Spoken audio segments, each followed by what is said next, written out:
Good morning there, South Park. It's your buddy Anderson here. Listen, these are one of those days that I'm in school, but I'm not in school. Once again, I know it sounds crazy. I'm in school, but I'm not in school. Currently, right now, I'm on a bus headed to Seneca Valley High School to take the academic games for the first tournament on propaganda. Mr. Criswell and myself have the kids. We're on the bus heading up there to hopefully bring back a victory to make everybody at South Park pretty proud. Now, you have a couple things that I need you to accomplish while I'm gone. The first one is I believe Mrs. Cozy's in for me. She's a good woman. Treat her with respect and be the adults I know that you know how to be. So be adults, treat her with respect. There's two assignments that you're going to have to do. One assignment is an in-class assignment. Another assignment is homework. However you want to look at it. In-class assignment and homework. All right. Now, the homework is there is a paper about the water bottle testing that we did. There's 10 questions. You need to answer those. Those tests or that homework assignment, not a test. That homework assignment will be underneath the TV.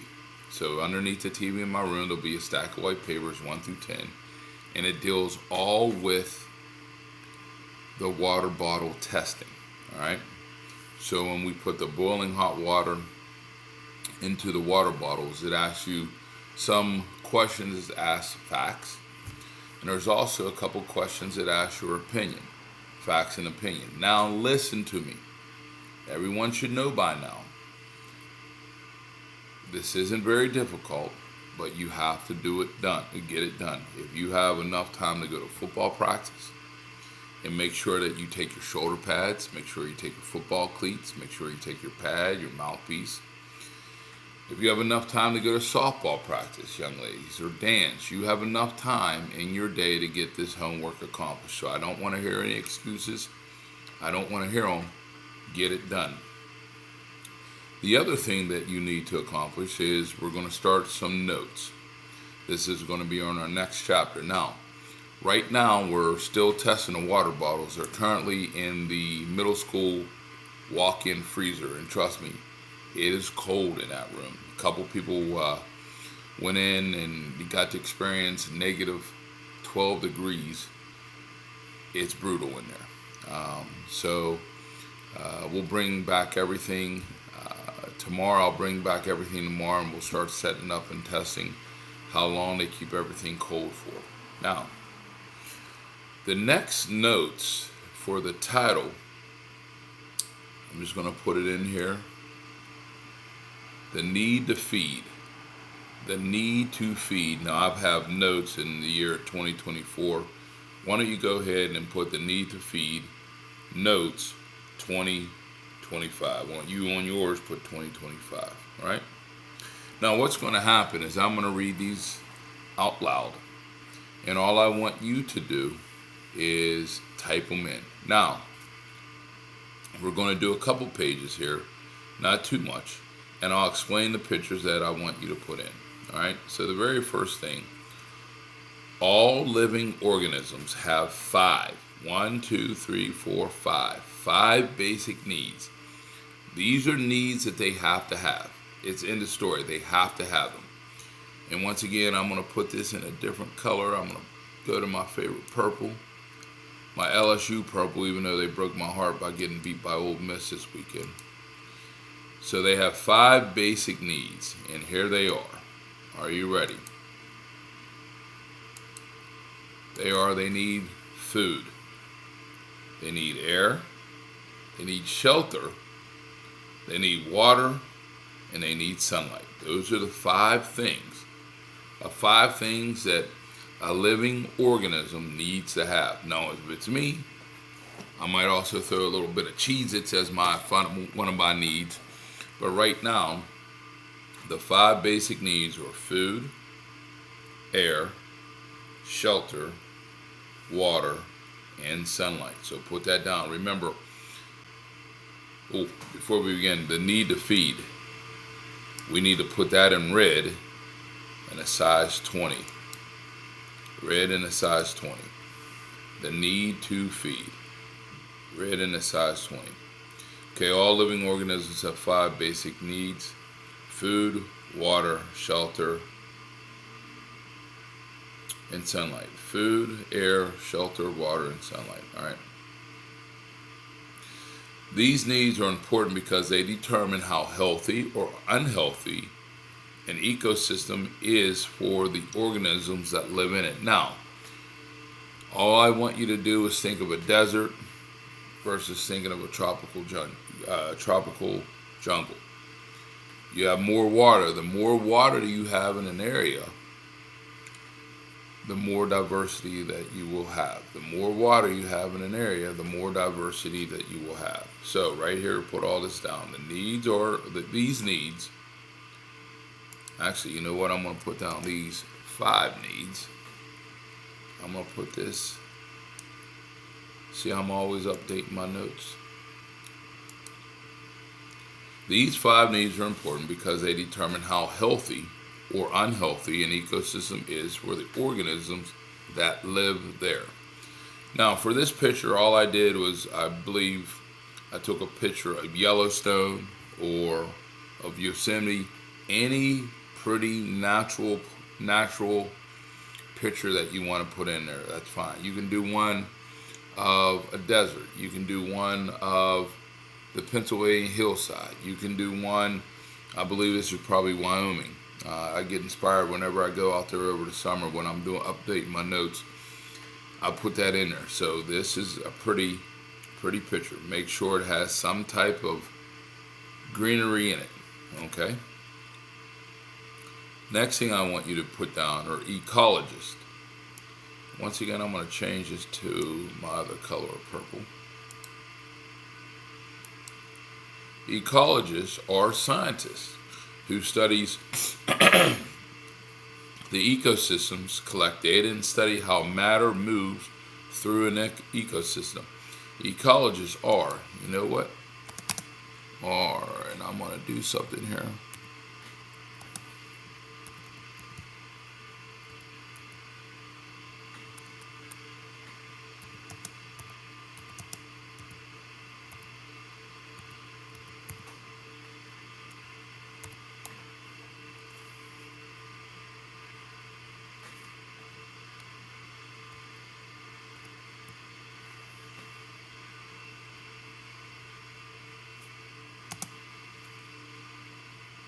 Put this back here.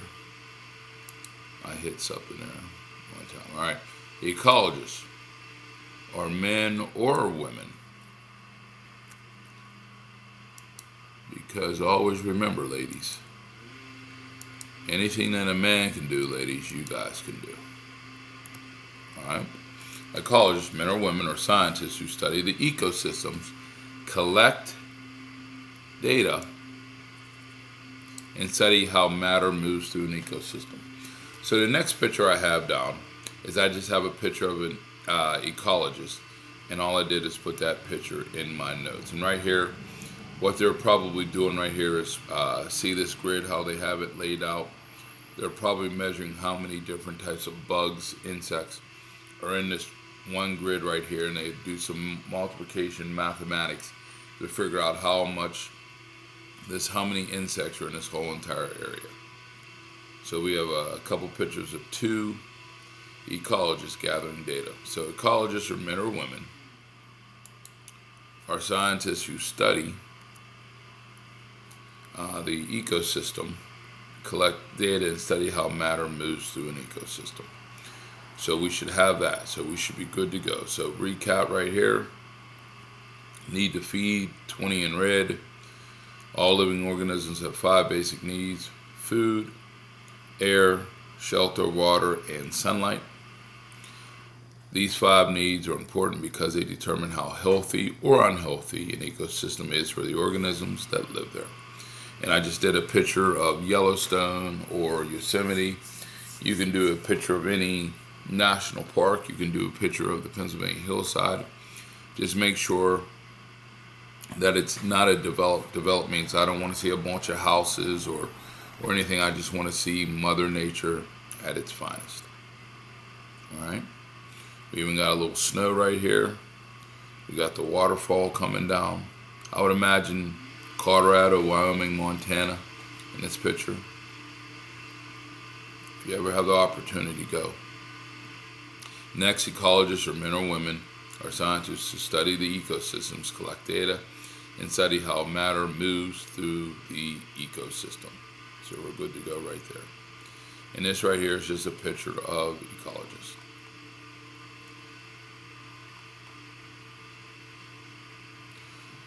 All right, to represent their data, ecologists create models called food chains or food webs.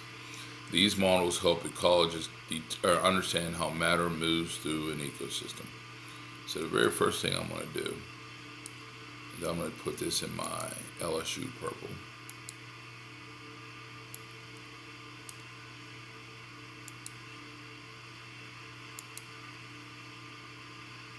All right.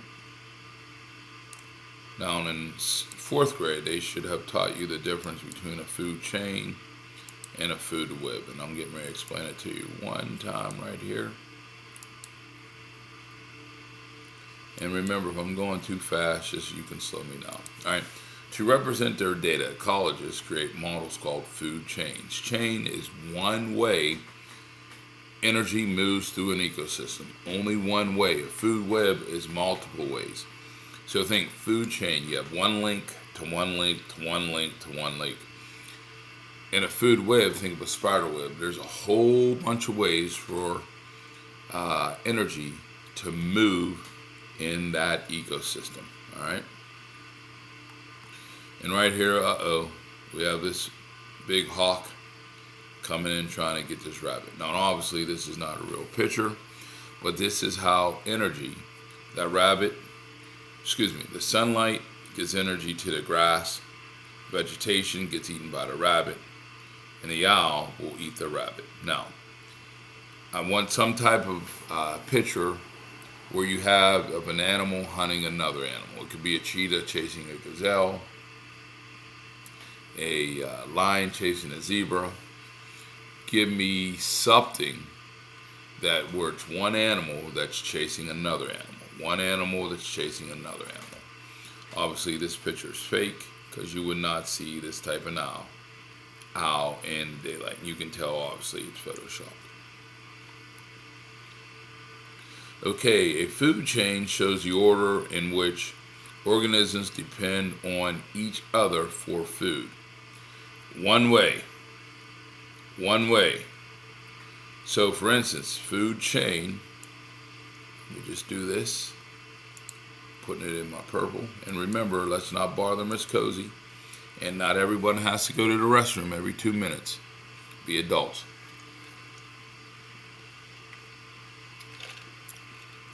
Drinking a little root beer, got my Stiller cup. 3-in-1, who would have thought it? 3-in-1, all right? So a food chain equals, okay, a food chain equals, just let me get a food web here. Okay, a food chain equals a sunflower. Sunflower gets eaten by a grasshopper. The grasshopper gets eaten by a black snake. Black snake gets eaten by a hawk. That is a food chain. A food web is many food chains together. A food web is many food chains together. So, right here, make sure you put this in purple. Food chain shows the order in which organisms depend on each other for food. A food chain, in this example, sunflowers, grasshoppers, black snake, hawks. Now, if you don't want to use this exact same food chain, I totally understand. But let's go, if you want to use an apple tree. The apple tree gets eaten by mice. The mice gets eaten by, let's say, a weasel. That weasel gets eaten by an owl. Or you can do What's another good one? And I'm thinking of South Park ones. You can do an oak tree. Those oak tree, the acorns get eaten by a deer. The deer gets eaten by a pack of coyotes. So that's how it flows. It's 1 to 1 to 1. And a food chain, a food web is many. It's many. So the next one picture coming up is actually a food web. So go to your images, and if you remember, you're coming up here to this picture, insert image, food web. Type in food web. Now, for anybody that's ever been down to Maryland, too much. You would recognize the Chesapeake food web. So you have ospreys, you have bald eagles, you have swans, and you have ducks, wading birds, and they're all eating different things. And they just sit there and it's eaten till you get to your top predators, which would be the bald eagle or the osprey. So this is just an example of the Chesapeake Bay water bird food web. Water bird food web. So that's what's going on here. Does everybody understand? Put that in there. Next thing I want to do, in the real world, a food web is more realistic than a food chain. So I'm going to put this in purple right here.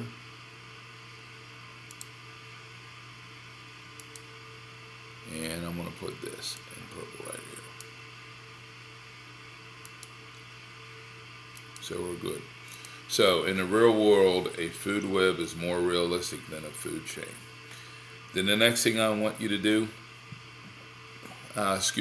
in red, size 20, the word ecosystem. Got it?